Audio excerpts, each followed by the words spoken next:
Hi, welcome back to my channel. In this video, I'm going to explain on the most confusing similar terms, and I'm going to split this topic into two parts. The first part I will be covering around 25 most important confusing similar terms, and in the part 2 I will be focusing on remaining 20 terms. For many PMP aspirants, the PMP exam is quite difficult. The fact that there are lots of jargons, terms with a special meaning in the context of the PMBOK guide only makes it harder.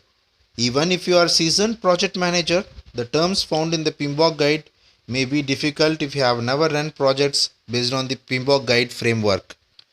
During my study, I have identified a list of similar but different terms that often get confused. So I have consolidated my notes and from different resources. I am just sharing this for all the PMP aspirants benefits in the final examination. Coming to the first slide, I will start with the important terms control limit and specification limit. Control limit is nothing but the limit established for the control chart based on statistical analysis or from historical records. There are two control limits, that is upper control limit and the LCL lower control limit.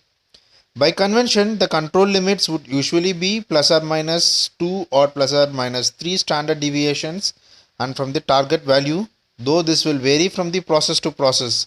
You can definitely expect a question from this control limits.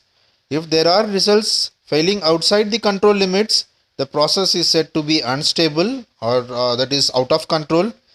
Root cause analysis is needed to investigate the special cause and rework would be needed. In addition, there are still some other pattern that will indicate the process is out of control. For example, if there is 7 consecutive data points on either side of the mean, that is called rule of 7, then specification limit, the allowable deviations requested based on customer expectation. This is similar to the control limit. You have upper and lower limits. If there are results falling outside the specification limits but within the control limits, improvement works would be needed to adjust the process to give greater precision. The specification limits would be documented in agreements and penalties would be imposed if the results fall outside the specification limits. Then coming to the second point terms, that is run chart versus control chart.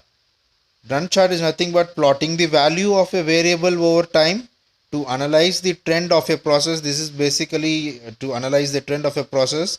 And the control chart we have already explained in the first point. It is basically a run chart by adding a mean, two specification limits, upper specification limit and lower specification limit, and two control limits. You have UCL and LCL to analyze whether the process is under control. Coming to the second slide, EEF, enterprise environmental factors, factors related to the environment not under the immediate control of the project team. And OPA, organizational process asset, knowledge specific to the performing organization. You could say process, procedures, documentation and previous lessons learned which are stored in the knowledge base. Those are comes under the OPA. Coming to the next point, project versus operations. Project is the temporary, unique and aligned with strategic objectives with a defined outcome, that is product, service or result. And operations is ongoing, repetitive and vital to sustaining the business. You can expect one question from the project versus operation. In the operation, you could say servicing the laptops will come under the operations, and project is something which is defined, time defined, and outcome will be a product, service or a result. Coming to point number 5, push communication versus pull communication. Push communication sends the message from sender to recipients for non-urgent, non-sensitive matters with a large pool of recipients when urgent feedback is not needed. And pull communication is nothing, it provides a place to get the information anytime for non-urgent, non-sensitive matters with a large pool of recipients when feedback is not expected. And in addition, the interactive communication allows immediate feedback for sensitive, urgent and difficult matters.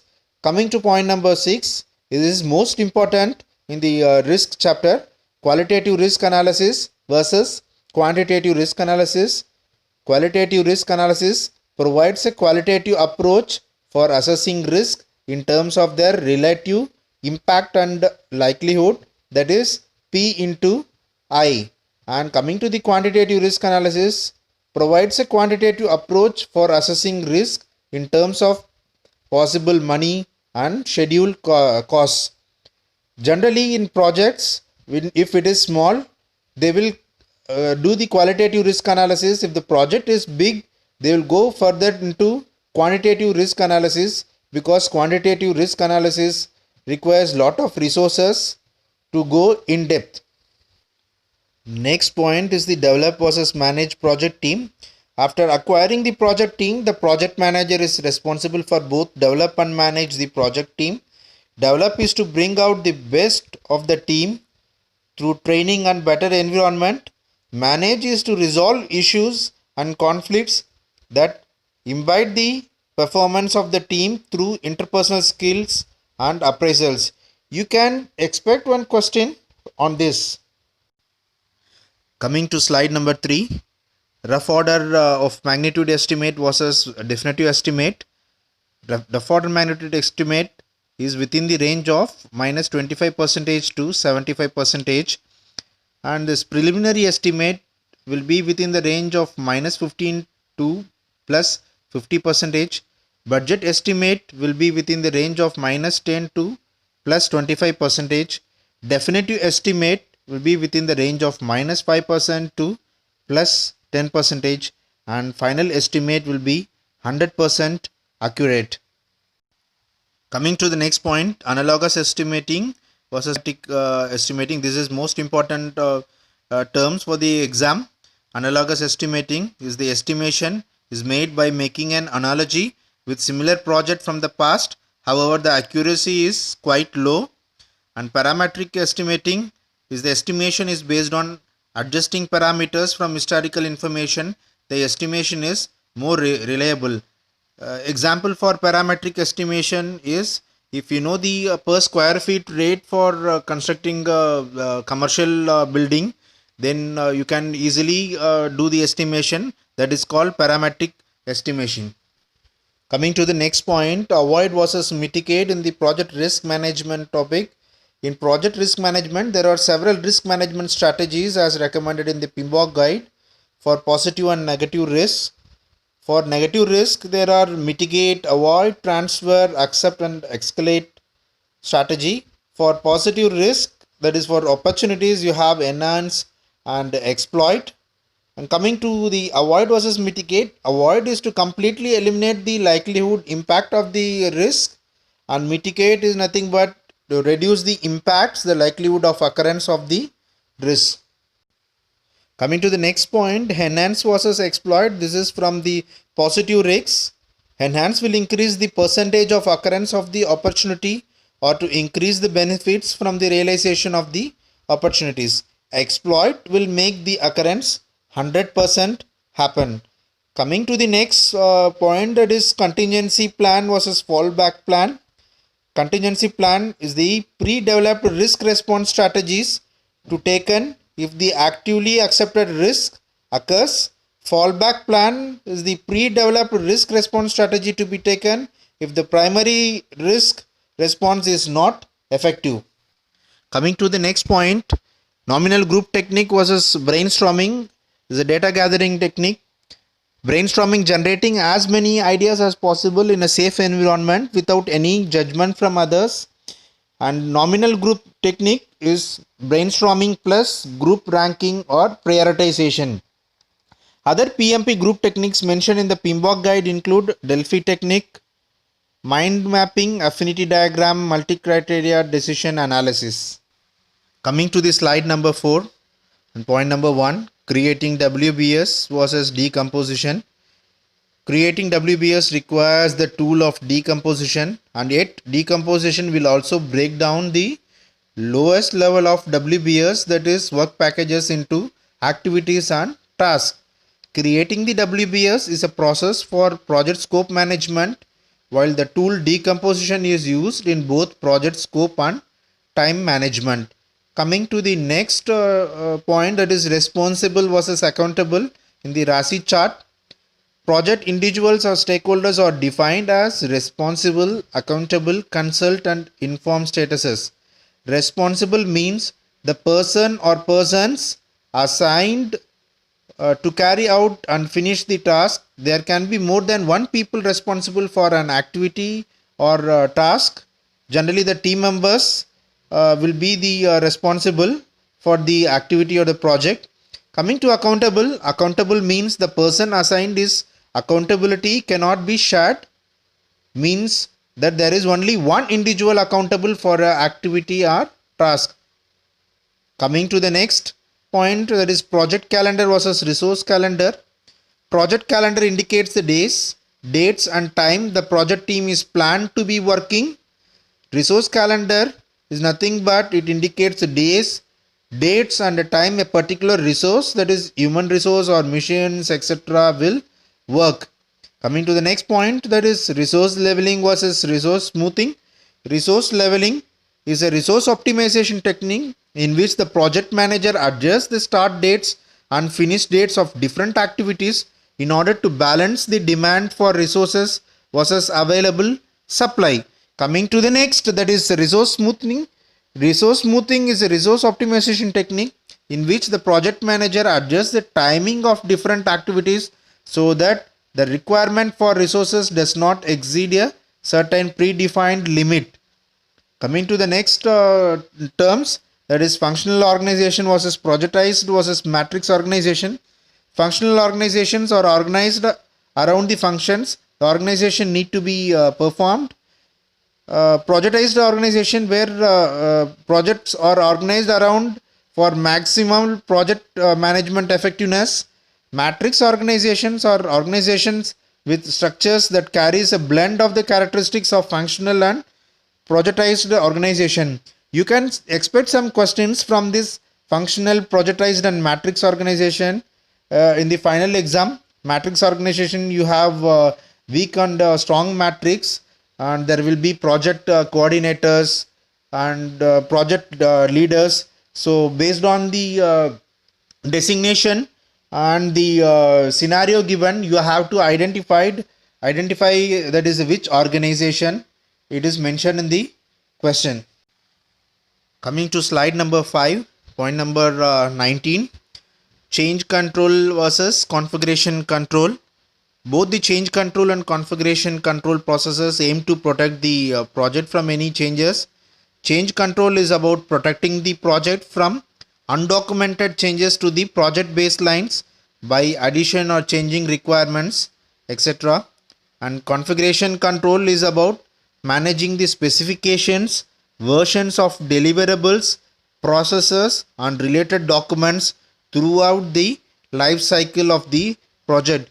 Configuration control is important for the project whenever there is information sharing with the stakeholders. The project manager has to share the updated version to all the teams. Coming to point number 20, project expeditors versus project coordinators. Project expeditors are not given the authority or very low authority to make enforce decisions, or project coordinators are given some sort of limited authority to make decisions. Coming to point number 21, project requirements versus project scope. Project requirements are the expectations from the stakeholders that the project need to address. The requirements are usually written in the form of capabilities, what things can be done. Project scope lists out all the work that need to be done in order to deliver products, services and or results that provide the capabilities to fulfill the user requirements. The scope is usually written as the detailed activity list. Coming to point number 22, project scope of statement of work versus project charter. Project statement of work includes the business need and the overview of the qualities, characteristics of the deliverables. Project charter is the document created based on the project statement of work to authorize the project manager to kick off project and spend the budget. Point number 23, Project statement of work versus business case. Project statement of work includes the business needs and the overview of the qualities characteristics of deliverables as mentioned above. And business case includes the justifications, usually in financial feasibility for the existence of the project and how the project is aligned to strategic goals of the organization. Coming to the final slide 6, point number 24, accuracy versus precision. This is most important for the final exam. You can expect one question from accuracy and precision. Accuracy is a measure of how the measured values close to the target value, and the precision is a measure of how the measured values close to each other but not necessarily close to the target value. If we say the measurements are very precise, we do not give out any hint on whether the measurements are accurate, close to the target value. Coming to point number 25, verified deliverable versus accepted deliverable.